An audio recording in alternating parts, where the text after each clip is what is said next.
ആ വിജനമായ നാട്ടിൽ നിന്നുകൊണ്ട് ഇബ്രാഹിം നബി അലൈഹിസ്സലാമിന് പ്രാർത്ഥനയുണ്ടായിരുന്നു.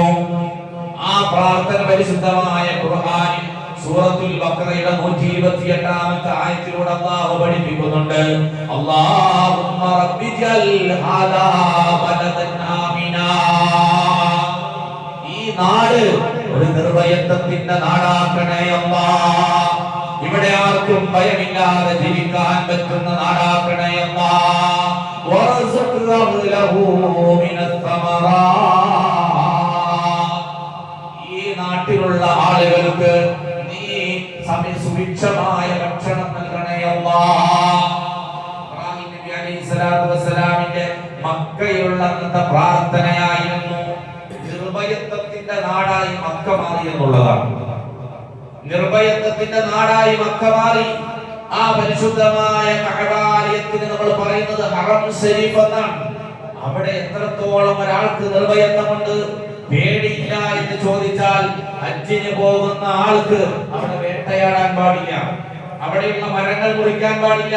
അവിടെ വെച്ചുകൊണ്ട് ആ ഹറമിന്റെ ഉള്ളിൽ ഒരാളെ ഉപദ്രവിച്ചാൽ അത് വല്ലാത്ത വലിയ ഒരു പാപമായി ഇസ്ലാം കാണുന്നു. നിർഭയത്വത്തിന്റെ നാടാണ് ഇത്. ഇബ്രാഹിം നബി അലൈഹിസ്സലാമിന്റെ പ്രാർത്ഥനയാണ്. ആ പ്രാർത്ഥനയുടെ ഫലം പിന്നീടുണ്ടായപ്പോൾ അല്ലാഹു കഅബാലയത്തെ ചൂണ്ടിക്കാണിച്ചുകൊണ്ട് പറഞ്ഞു, ഫല്യഅബുദൂ റബ്ബ ഹാദൽ ബൈത്തില്ലദീ അത്അമഹും മിൻ ജൂഅ് വആമനഹും മിൻ ഖൗഫ്. അന്ന് 1000 വർഷങ്ങൾക്ക് മുമ്പ് മഹാനായ ഇബ്രാഹിം നബി അലൈഹിസ്സലാം മക്കയിൽ നിന്നുകൊണ്ട് പിഞ്ചോമന പൈതലാകുന്ന മഹാനായ ഇസ്മായിൽ നബി അലൈഹിസ്സലാത്തു വസ്സലാമിനെയും ഭാര്യയെയും ഉപേക്ഷിച്ചു പോരുമ്പോൾ എന്തൊരു പ്രാർത്ഥന നടത്തിയോ ആ പ്രാർത്ഥന അല്ലാഹു സ്വീകരിച്ചിട്ട് പറഞ്ഞു, ഫല്യഅബുദൂ, നിങ്ങൾ ആരാധിക്കണേ, ഹാദൽ ബൈത, ഈ കഅബാലയത്തിൽ, റബ്ബ ഹാദൽ ബൈത്, ഈ കഅബാലയത്തിന്റെ റബ്ബിനെ നിങ്ങൾ ആരാധിക്കണേ. ഏതാണ് ആ കഅബാലയത്തിന്റെ റബ്ബ് എന്നറിയുമോ? അല്ലദീ അത്അമഹും മിൻ ജൂഅ്, വിശപ്പുണ്ടായപ്പോൾ നിങ്ങൾക്ക് അവൻ ഭക്ഷണം നൽകി, വആമനഹും മിൻ ഖൗഫ്, ഭയത്തിൽ നിന്ന് നിങ്ങൾക്ക് മോചനം നൽകുകയും ചെയ്തു, നിർഭയത്വം നൽകി, അമ്ന് നൽകി എന്ന് പരിശുദ്ധമായ ഖുർആൻ. ഇബ്രാഹിം നബി അലൈഹിസ്സലാത്തു വസ്സലാമിന്റെ ഈ പ്രാർത്ഥനയാണ് ഇബ്രാഹിം നബി അലൈഹിസ്സലാമിനെ പിൻപറ്റുന്ന നമുക്കുണ്ടാകേണ്ടത്. നമ്മളുടെ നാട് എപ്പോഴും സുരക്ഷിതമായ നാടായിരിക്കണം. നമ്മളുടെ വീട് എപ്പോഴും സുരക്ഷിതമായ വീടായിരിക്കണം. നമ്മളുടെ കുടുംബം അത് സുരക്ഷിതമായ കുടുംബമായിരിക്കണം. നമ്മളുടെ രാജ്യം അമ്നുള്ള, നിർഭയത്വമുള്ള, ഭയമില്ലാത്ത നാടായി മാറേണ്ടതുണ്ട്. മാത്രമല്ല വിശപ്പില്ലാത്ത ഒരു സമൂഹത്തെ ഉണ്ടാക്കിയെടുക്കാൻ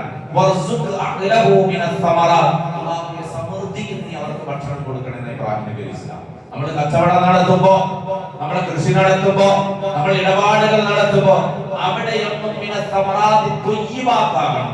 നല്ല കച്ചവടങ്ങളായി നമ്മുടെ കച്ചവടങ്ങൾ മാറേണ്ടതുണ്ട്. നമ്മൾ കൊടുക്കുന്ന ഭക്ഷണങ്ങളിൽ, നമ്മൾ ചെയ്യുന്ന കച്ചവടം, ഹോട്ടലായാലും കൃഷിയായാലും മറ്റ് എന്തുമായാലും മായം കലർത്തിക്കൊണ്ട് ആളുകളെ കൊല്ലുന്ന അത്തരത്തിലുള്ളതായ കച്ചവടങ്ങൾ നടത്തിക്കൊണ്ട് ആളുകൾക്ക് പ്രയാസമുണ്ടാക്കുന്ന രീതിയിലാക്കാൻ പാടില്ല. കാരണം അത് മില്ലത്ത് ഇബ്രാഹിമിനെതിരാണ്. ഇത് മില്ലത്ത് ഇബ്രാഹിമിനെതിരാണ്. ഒരിക്കലും ഒരു രീതിയിലും ആളുകളെ പറ്റിക്കുന്ന അവസ്ഥ ഉണ്ടാകാൻ പാടില്ല. എത്രത്തോളം എന്ന് ചോദിച്ചാൽ നമ്മൾ പറയുന്ന പാലിൽ വെള്ളം ചേർക്കാൻ പാടില്ല എന്ന് പറയും. പാലിൽ മാത്രമല്ല വെള്ളം ചേർക്കൽ, അല്ലെ? ഹോട്ടലിൽ കൈ കഴുകാൻ അവിടെ വെക്കുന്ന സോപ്പിന്റെ വെള്ളം, അല്ലെങ്കിൽ അവിടെ വെക്കുന്ന ആ ലിക്വിഡിൽ, അതിൽ പോലും വെള്ളം ചേർക്കാൻ പാടില്ല. പാലിൽ വെള്ളം ചേർക്കൽ മാത്രമല്ല, അതിൽ പോലും ആ ലിക്വിഡ് പോലും അതെന്തിനാ വെക്കുന്നത്?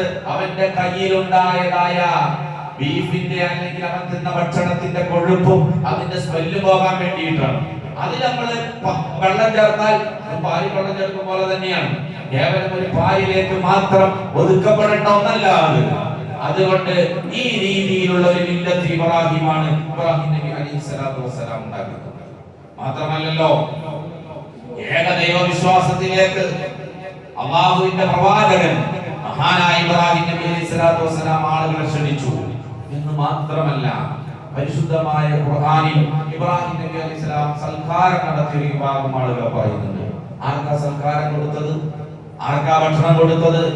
അത് മഹാന്മാരായ മുഖറബീങ്ങളായ അള്ളാഹുവിന്റെ മലക്കുകൾ മഹാനായ ഇബ്രാഹിം നബി അലൈഹി സ്വലാത്തു വസ്സലാമിന്റെ അടുക്കലേക്ക് വന്നു. ആ അടുക്കലേക്ക് വന്നപ്പോൾ അവർക്ക് മൃഗത്തെ അറുത്ത് ആ ഭക്ഷണം അവരുടെ മുമ്പിൽ കൊണ്ടുപോയി വെച്ചു എന്ന് പഠിക്കുന്നത് പരിശുദ്ധമായ ഖുർആനാണ്. അതുകൊണ്ട് അതിഥികളുടെ പിതാവ് എന്ന് ഇബ്രാഹിം നബി അലൈഹി സ്വലാമിനെ പരിചയപ്പെടുത്തുമായിരുന്നു. എല്ലാവരെയും സൽക്കരിക്കാൻ, എല്ലാവരെയും ഊട്ടാൻ, എല്ലാവരുടെയും കൂടെ നിൽക്കാൻ തയ്യാറായ ഒരു ഇമാമായ ഒരു നേതാവാണ് മഹാനായ ഇബ്രാഹിം നബി അലൈഹി സ്വലാത്തു വസ്സലാം എന്ന് പറയുന്നത്. അത് നമ്മൾ തിരിച്ചറിയേണ്ടതുണ്ട്. അതുകൊണ്ട് നമ്മൾ മനസ്സിലാക്കേണ്ടത്, ഇസ്ലാം മതം എന്ന് പറയുന്നത് മില്ലത്തുൽ ഇബ്രാഹിമാണ്. ഇസ്ലാം മതം എന്ന് പറയുന്നത് ഇബ്രാഹിം മില്ലത്താണ്. ഇബ്രാഹിം നബിയെ പിന്തുടരാനാണ്. ഫത്തബിഉ മില്ലത ഇബ്രാഹിം, ഇബ്രാഹിമിന്റെ മില്ലത്തിനെ നിങ്ങൾ പിന്തുടരുക എന്നാണ് ഖുർആൻ പറഞ്ഞത്. എങ്കിൽ അറഅയ്തല്ലദീ യുകദ്ദിബു ബിദ്ദീൻ, ഈ മതത്തിന്റെ വ്യാജന്മാരാരാണെന്ന് അറിയുമോ? പരിശുദ്ധമായ ഖുർആൻ ചോദിച്ചു. ഈ മതത്തിലെ വ്യാജന്മാരെന്ന് പറഞ്ഞാൽ ഫദാലികല്ലദീ യദുൽ യതീം, അവൻ യതീമക്കളെ സഹായിക്കാത്തവരാണ്. വലാ യഹുമ്മു അല തആമിൽ മിസ്കീൻ, പാവപ്പെട്ട ആളുകൾക്ക് ഭക്ഷണം കൊടുക്കാൻ താല്പര്യമില്ലാത്തവരാണ്. പിന്നെയോ മുസല്ലീൻ, അടുത്തത് പറഞ്ഞത് നിസ്കരിക്കുന്നവർക്കാണ് നാശം, വൈലെന്ന നരകം. നേരെ ഓപ്പോസിറ്റ് ആണ് പറയുന്നത്. ആരാണ് മതത്തിലെ രാജന്മാരെന്ന് ചോദിച്ചാൽ നിസ്കരിക്കാത്തവരെന്നല്ല, നോമ്പനുഷ്ഠിക്കാത്തവരെന്നല്ല, പിന്നെയോ സാമൂഹികമായ ബാധ്യതകളിൽ നിന്ന് മാറി നിന്നുകൊണ്ട്, ഉത്തരവാദിത്തങ്ങളിൽ നിന്ന് മാറി നിന്നുകൊണ്ട് കേവലം നിസ്കാരം കൊണ്ട് മാത്രം രക്ഷപ്പെടുന്നവരല്ല. അത്തരം നിസ്കരിക്കുന്ന ആളുകൾക്ക് വൈലെന്ന നരകമുണ്ടെന്ന പരിശുദ്ധമായ ഖുർആൻ പറഞ്ഞു. അതുകൊണ്ട് ഈ പെരുന്നാളിൽ, ഈ ഈദുൽ അദ്ഹയുടെ ഏറ്റവും വലിയ സന്ദേശം എന്ന് പറയുന്നത്, എനിക്ക് നിങ്ങൾക്ക് നൽകാനുള്ള സന്ദേശം എന്ന് പറയുന്നത്, പ്രത്യേകിച്ച് എന്റെ ചെറുപ്പക്കാർക്ക് നൽകുവാനുള്ള സന്ദേശം എന്ന് പറയുന്നത്, യുവസമൂഹത്തിനോട് എനിക്ക് പറയാനുള്ളത്, കുടുംബത്തിന്റെ, നാടിന്റെ, രാജ്യത്തിന്റെ ക്ഷേമത്തിന് വേണ്ടിയും ഐശ്വര്യത്തിന് വേണ്ടിയും നിലകൊള്ളുന്ന ഒരു ആരോഗ്യമുള്ള സമൂഹമായി നമ്മൾ മാറേണ്ടതുണ്ട്. നമ്മുടെ കുടുംബത്തിന് നമ്മുടെ ആവശ്യമുണ്ട്, നമ്മുടെ നാടിന് നമുക്ക് ആവശ്യമുണ്ട്, നമ്മുടെ മകനിന് നിങ്ങളെ ആവശ്യമുണ്ട്, നമ്മുടെ രാജ്യത്തിന് നിങ്ങളെ ആവശ്യമുണ്ട്. ആ രാജ്യത്തിന്റെ, കുടുംബത്തിന്റെ, മകനിന്റെ, നാടിന്റെ ക്ഷേമത്തിന് വേണ്ടിയും ഐശ്വര്യത്തിന് വേണ്ടിയും നിലകൊള്ളുന്ന ഒരു ആരോഗ്യമുള്ള സമൂഹമായി നമ്മൾ മാറുക എന്നതാണ് ഈ ഈദുൽ അദ്ഹയുടെ വലിയ പെരുന്നാളിന്റെ ഏറ്റവും വലിയ സന്ദേശമായി നിങ്ങൾക്ക് ഞാൻ കൈമാറുന്നത്. അല്ലാഹു സ്വീകരിക്കുമാറാകട്ടെ. തഖബ്ബലല്ലാഹു മിന്നാ വ മിൻകും. നമ്മൾ നിസ്കാരത്തിലേക്ക് കടക്കുകയാണ്. 2 മിനിറ്റ് ഇതിന് ശേഷം പ്രസിഡന്റ് പ്രസംഗിക്കും ഇൻഷാ അല്ലാഹ്. നിസ്കാരം 2 റക്അത്താണ്. 2 റക്അത്ത് ഈദുൽ അദ്ഹ, 2 റക്അത്ത് അല്ലാഹു തആലാക്ക് വേണ്ടി ഞാൻ ഇമാമോടൊപ്പം നിസ്കരിക്കുന്നു എന്ന് പറഞ്ഞ് കൈകെട്ടണം. ഒന്നാമത്തെ തക്ബീർ, ആ തക്ബീറിന് ശേഷം വജ്ജഹത്ത് ഓതണം. ആ വജ്ജഹത്ത് ഓതിയതിന് ശേഷം 7 തക്ബീറുകളാണുള്ളത്. ആ 7 തക്ബീറുകൾ ഉറക്കെ ഉച്ചത്തിൽ കൈകൾ ഉയർത്തി ഇമാമിനോടൊപ്പം പറയണം. ഇമാമിനോടൊപ്പം ഉച്ചത്തിൽ പറയാവുന്ന ഒന്ന് ആമീനാണ്, മറ്റൊന്ന് ഈ തക്ബീറാണ്. അതുകൊണ്ട് നല്ല ശബ്ദമുഖരിതമായി ആ അല്ലാഹു അക്ബർ എന്ന ആ വചനം നമ്മൾ ഉറക്കെ പറഞ്ഞുകൊണ്ട് തക്ബീർ ചൊല്ലണം.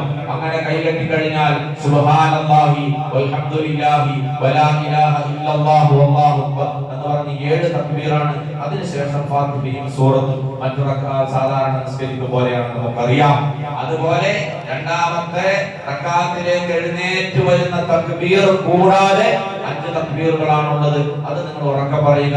ഓർക്കാൻ അല്ലാഹു തൗഫീഖ് നൽകി അനുഗ്രഹിക്കുമാറാകട്ടെ. മറന്നു പോയാലും കുഴപ്പമൊന്നുമില്ല നിസ്കാരത്തിന്, എങ്കിലും അല്ലാഹു ഓർക്കാൻ നമുക്കൊക്കെ തൗഫീഖ് നൽകി അനുഗ്രഹിക്കുമാറാകട്ടെ. അത് കഴിഞ്ഞാൽ 5 മിനിറ്റ് അല്ലെങ്കിൽ ഒരു 7 മിനിറ്റ് വരുന്നൊരു ഖുത്ബ ഉണ്ടാകും. അതിനുശേഷം ഇൻഷാ അല്ലാഹ് നമ്മളെല്ലാവരും നമ്മുടെ മരണപ്പെട്ടു പോയ കാരണവന്മാർക്ക് വേണ്ടിയും അതുപോലെ തന്നെ രോഗികളായ ആളുകൾക്ക് വേണ്ടിയും അതുപോലെ ഒരുപാട് കാര്യങ്ങൾ നമുക്ക് ഈ ദിവസം ഏറ്റവും ദുആഇന് ഇജാബത്തുള്ള സമയമാണ്.